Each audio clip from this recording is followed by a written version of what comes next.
데살로니가 성도들은 사도 바울의 짧은 사역에도 불구하고 마게도냐, 아가야 지역 믿는 자들의 본이 되었다 말씀드렸습니다. 이들은 믿음으로 일하고 사랑으로 수고하고 소망 가운데 인내했다. 그런데 이렇게 확신 가운데 생활하는데 누군가 사도 바울과 그 전도팀에 대해 이상한 말을 퍼뜨리고 있었습니다. 그거는 당시 수사학자들이나 철학자들 가운데 돈을 벌기 위해 돌아다니며 가르치는 자들이 많았습니다.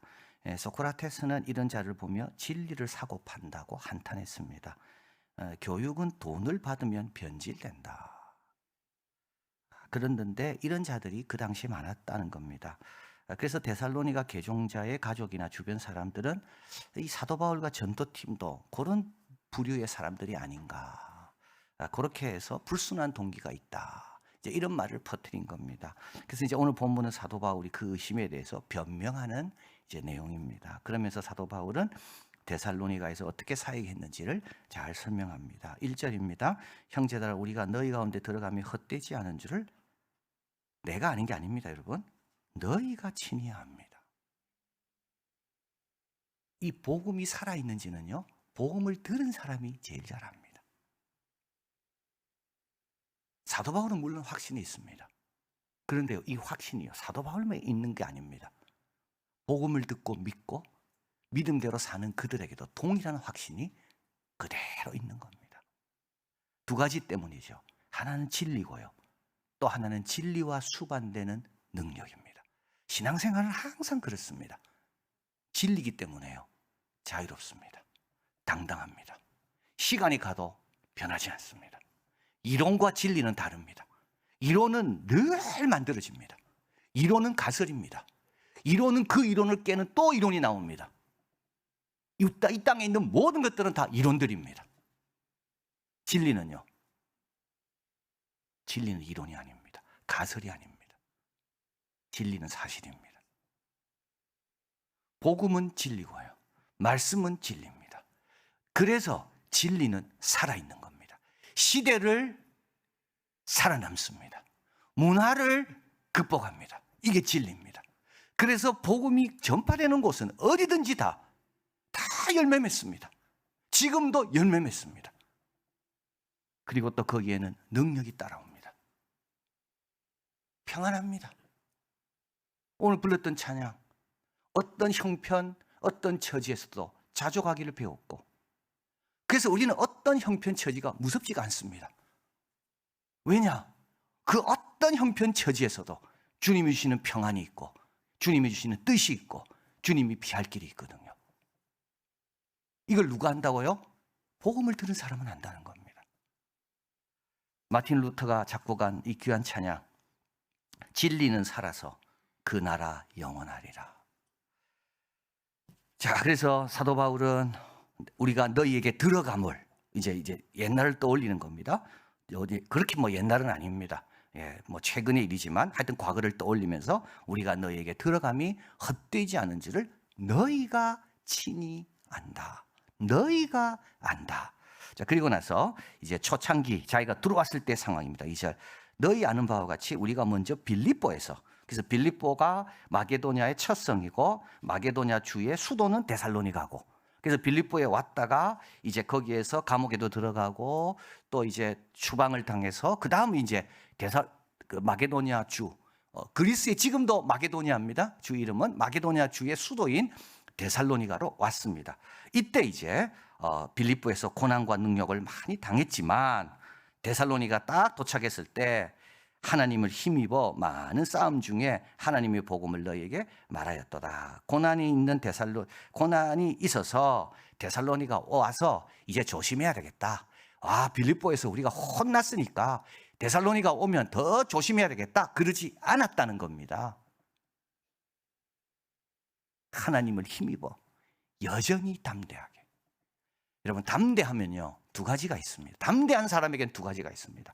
자유가 있습니다. 또 한 가지는요, 온전합니다. 우리가 복음을 전할 때 담대함이 있잖아요. 그러면 자유롭게 전하고요. 또 한 가지, 다 전합니다. 담대함이 없이 사람 눈치 보는 사람들은요, 다 못 전합니다. 그리고 자유가 없습니다. 그러니까 사도 바울은 빌립보에서 어려움을 당했습니다. 심한 매도 맞았습니다. 그런데 데살로니가 왔습니다. 데살로니가 또 어떤 곳입니까? 주도 아닙니까? 더 인구가 많고, 그런데 여전히 주눅들지 않습니다. 하나님이 힘주시니까 자유롭게 완전하게 다 전한 겁니다.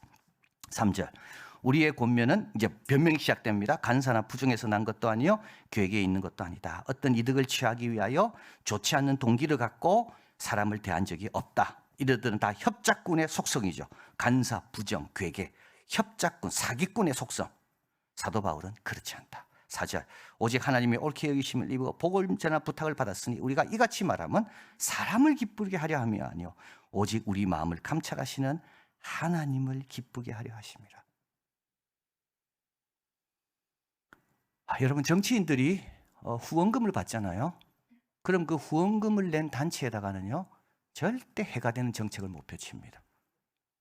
이걸 포획 이론이라고 이야기합니다. 포획당해버립니다. 그래서 이익단체들은 정치인들에게 돈을 많이 갖다 줍니다. 왜냐하면 그래야 정치인이 국회에서 법을 통과시킬 때 자기에게 불리한 법을 통과 안 시키거든요. 이게 참 자유민주주의 선거에 있어서 가져오는 어떻게 보면 필요악입니다. 돈 받으면요, 여러분, 돈 준 사람 위주로 메시지가 바뀌게 됩니다. 사람을 기쁘게 하는 겁니다. 사도 바울은 뭐라 말합니까? 나는 사람을 기쁘게 하게 함이 아니요 하나님을 기쁘게 하려 합니다. 그리고 우리 하나님은 내 마음 구석구석까지 다 살피고 계신다.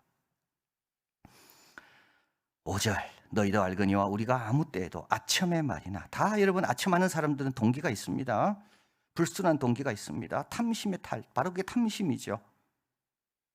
그래서 탐심을 감춥니다. 그래서 아첨의 말로 번질하게 이야기하지만 실제로 그 속에는 탐심이 있습니다. 그래서 이런 사람을 지식의 장사꾼이라고 이야기합니다. 지식 고상한 걸 파는 것 같지만 실제로 탐심의 탈을 쓰고 파는 겁니다. 아리스토텔레스의 표현, 소크라테스의 표현에 의하면 최선을 말하는 자가 아닙니다. 보답을 목적에 두고 말하는 자들입니다. 이들은 지혜의 벗이 아닙니다. 지식의 상인입니다. 사도 바울은 아니라고 말합니다. 우리는 아첨의 말이나 탐심의 탈을 쓴 적이 없다. 그러면서 데살로니가 성도들, 당신들이 잘 알고 있다. 너희도 알거니와. 너희도 알거니와. 그리고 6절, 우리가 그리스도의 사도로 능히 존중할 터이나 그러나 너희에게든지 다른 사람에게든지 사람에게는 영광을 구치 아니한다. 사람의 존중, 사람의 인정, 사람의 박수, 사람의 인기, 이게 사도 바울의 목적이 아닙니다. 마음을 감찰하시는 우리 하나님이 기뻐하시면 된 겁니다. 이거를 데살로니가 성도들도 잘 알고 있다는 겁니다. 자, 그러면서 사도 바울은 어떻게 사역했는지 말합니다. 1절, 유순한 자로 사역했습니다. 7절, 오직 우리가 너희 가운데 유순한 자가 되어 유모가 자기 자녀를 기름과 같이 하였으니, 아기를 기르는 부모가요 그 아기 앞에서 무슨 자기 권리와 자기의 어떤 위치를 자랑하겠습니까? 그저 아기가 오늘도 잘 먹고 잘 자고 그것만 원하고, 그리고 어떻게 됩니까? 8절, 우리가 이같이 너희를 사모하며 하나님의 복음으로만 아니라 우리 목숨까지 너희에게 주기를 즐겨하면 너희가 우리의 사랑하는 자가 되면이라. 뭐 받는 데 목적이 있는 게 아니고요, 주는 데 목적이 있는 거죠. 또 일하며 사역했습니다. 9절, 형제들아 우리의 수고에 쓴 것을 너희가 기억하리니. 다 아는 바들입니다. 데살로니가 교인들이. 너희 아무에게도 누를 끼치지 아니하려고 밤과 낮으로 일했다. 사도 바울은 우리 그 갈라디아 교회에 권면하기를 가르침을 받는 자는 가르치는 자와 온갖 좋은 걸 함께 해라, 부양해라라고 말했습니다. 근데 데살로니가 성도들에게서는 뭐라 했습니까? 누를 끼치지 않으려고 스스로 일해서 벌어서 자기 쓸 것을 자기가 수고해서 벌었었다는 겁니다. 그래서 데살로니가 교인들로부터는 아무것도 부양받은 게 없다는 것을 여기서 말합니다. 몇 가지 이유가 있습니다. 하나는 랍비 전통인데요, 랍비들은 다 직업이 있습니다. 두 번째는 사도 바울의 어떤 독립적인 정신일 수 있고, 또 복음의 왜곡, 복음은 값으로 매길 수 없는 거거든요. 그러니까 이 당시 사람들은 다 돈 내는 사람만 듣는 거 아닙니까? 유명한 강사한테 가려면 돈을 더 내야 되고, 근데 복음은 돈과 상관없이 전해지는 거기 때문에 혹시 그렇게 착각할까 봐 그리고 또 한 가지 이유가 있다면 가장 유력한 설명입니다. 이 데살로니가는 신생교회입니다. 이방인의 교회입니다. 그래서요, 아직까지 교회가 뭔지, 헌금이 뭔지 잘 모릅니다. 이들에게 헌금을 이야기하면요, 이들이 얼마나 오해를 하겠습니까? 그래서 사도 바울이 교회 형편에 따라서 빌립보 교회가 헌금하는 걸 받았습니다. 그러나 데살로니가 교회는 신생교회, 아직 성도들이 이 점에 있어서는 준비가 덜 돼 있어요. 그래서 거기는 받지 않는 겁니다. 고린도 교회에서도 안 받았습니다. 왜냐하면 고린도 교회 교인들은 워낙 마음이 안 좋아요. 그래서 사도 바울이 조금만 사도 바울에게 뭘 도와주고 난 다음에는 그것 갖고 사도 바울이 흠을 잡거든요. 그래서 고린도 교회에서도 안 받았어요. 자, 그래서 사도 바울은 내가 유순한 자가 되고, 그리고 내가 스스로 밤낮 일하면서 당신들에게 신세 안 지려고 내가 그렇게 일했다. 그리고 마지막으로는 권위를 갖고 일했다고 말합니다. 11절. 너희도 아는 바와 같이 우리가 너희 각 사람에게 아비가, 앞에는 엄마가, 두 번째는, 세 번째는 아비가 자녀에게 하듯 권면하고 위로하고 경계했다. 유순한 부모처럼 부드럽고 조심스럽게 양육해야 됩니다. 그러나 동시에 아버지의 권위를 갖고 분명하게 경계하고 권면해야 됩니다. 여러분, 이 둘 다 있어야 됩니다. 12절. 이는 너희를 부르사 자기 나라의 영광에 이르게 하시는 하나님께 합당히 행하게 하려 함이라. 하나님께 합당히, 기준은 하나님이거든요. 그럼 어떻게 됩니까? 버릴 것은 버려야 됩니다. 그럼 버리라고 이야기해야 됩니다. 안 되는 건 안 된다고 이야기해야 됩니다. 꼭 해야 되는 건 잘 안 되잖아요, 여러분. 그래서 필요한 게 훈련입니다. 또 한 가지, 기도입니다. 여러분, 해야 되는데 못 하잖아요.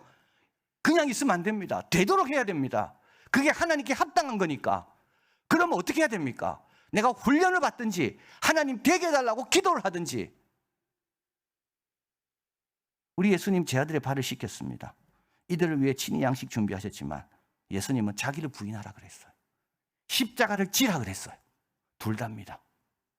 우리 하나님 출애굽하는 백성들을 독수리 날개로 업어서 인도하십니다. 그러나 십계명에는 절대 명령입니다. No further question. 질문하지 마. 그대로 지켜. No further question. 절대 명령입니다.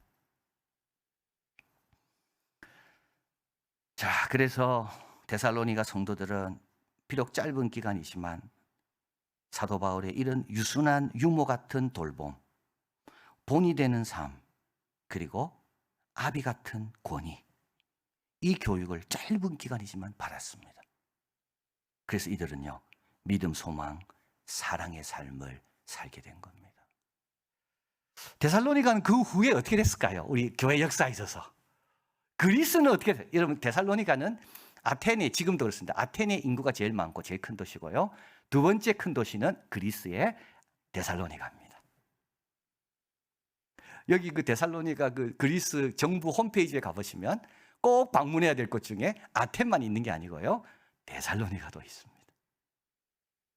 그리스 정부가 하는 그저 홈페이지에 국가가 중요하게 여기는 국가 축제가 있는데 그 중에 제일 엄숙한 축제는 성금요일이고요. 제일 기쁨의 축제는 부활절입니다. 860년 사진 한번 보겠습니다. 키릴과 메토디우스, 성교를 위해 크림반도로 파송됩니다. 이 형제들입니다. 형제. 이들은 기독교 원전을 슬라브어로 번역하기 위해 글라골 문자를 만들었습니다. 그래서 이 형제를 가리켜서 새 종교, 새 언어, 새 알파벳을 슬라브족, 우크라이나와 러시아를 계몽시킨 선교사라고 말하면서 슬라브족의 사도라고 부릅니다. 자, 이들이 갔다 오고 난 다음에 30년 뒤에 볼로드미르 대공은 결혼을 조건으로 세례를 받습니다. 드니프로 강 언덕, 지금 드니프로 강 많이 나오죠, 뉴스에. 강 서쪽, 동쪽, 뭐 건넜다 안 뒀다, 다리를 무너뜨렸다. 이 드니프로 강 언덕에 있는 모든 신전을 이 볼로드미르는 세례를 받은 것과 함께 다 파괴시켜 버립니다. 그리고 우크라이나와 러시아의 기독교 역사가 본격적으로 시작됩니다. 이 두 형제, 키릴과 메소디우스는 데살로니가 출신입니다. 데살로니가 속한 그리스는 1543년 오스만 투르크의 지배를 받습니다. 약간 300년 동안 받고 1829년 독립전쟁을 치러서 신생 그리스 독립국을 인정받습니다. 370년간 오스만 투르크 이슬람의 통치를 받습니다. 물론 이때 오스만 투르크는 밀레토라는 제도를 허락해 줍니다. 이거는 자기 스스로 종교를 지킬 수 있는 그런 어떤 제도입니다. 그리스는요, 이 제도를 활용해서 신앙을 끝까지 300년 동안 지켜냅니다. 2017년 퓨 리서치 센터에 의하면 그리스는 기독교 인구는 전체 인구의 몇 %라고요? 93%입니다. 여러분, 우리는 그리스는 철학의 도시라고 생각하죠? 아닙니다. 기독교 국가입니다. 그래서 이 나라는 자기를 표현할 때 우리는 종교의 다양성과 종교를 인정하는 나라지만 우리나라를 굳이 명칭한다면 우리는 기독교 우세 국가이다. 이 사도 바울의 새 안식일의 열매인 겁니다. 참 사도 바울이 거기에 복음을 전하고 밤에 쫓겨났는데 거기에 살아남은 사람들이 믿음, 소망, 사랑 가운데 지키면서 오늘의 그리스, 오늘의 우크라이나, 오늘의 러시아에 가장 중요한 역할을 한 그런 백성이 된 겁니다. 사도 바울은 말합니다. 우리의 들어감이 헛되지 않은 줄을 너희가 잘 알 것이다. 복음을 듣고 믿는 자들, 이들은 분명히 알게 될 겁니다. 너무 전해주어서 감사하다. 내가 이것 때문에 살았다. 내 인생에 제일 복된 것은 내가 예수님을 만난 건데 당신 때문에 내가 예수님을 만났다. 가을 비전 축제, 전도 집회, 말씀 집회입니다. 여러분, 우리의 들어감이 헛되지 않을 줄을 그들이 알게 될 겁니다. 복음의 확신을 가지고 유모처럼, 때로는 아비처럼 잘 권면하고 섬기셔서 이 가을에 복음의 열매 맺는 우리들 되기를 바랍니다. 사랑하는 하나님, 너무 감사합니다. 우리 대한민국의 언더우드 선교사님, 아펜젤러 선교사님 온 게 헛되지 않아서 이렇게 지금 우리가 신앙생활하며 또 선교하는 나라가 됐습니다. 한 알의 밀이 땅에 떨어져 죽으면 많은 열매 맺는다는 게 바로 이겁니다. 데살로니가가 이렇게 변했고 그리스가 이렇게 변했습니다. 기독교 우세 국가가 됐습니다. 하나님, 저희들도 이걸 기억하고 복음은 이론이 아니고 복음은 진리고 진리와 함께 능력이 있다는 것을 확신하고 저희들도 진리 안에 거하며 이번 가을에 전도 집회, 말씀 집회, 우리의 들어감이 그들이 헛되지 않음을 알 그와 같은 열매 맺는 그 일에 쓰임받는 우리들 되게 하여 주시옵소서. 모든 말씀 예수 그리스도 이름으로 기도하옵나이다. 아멘.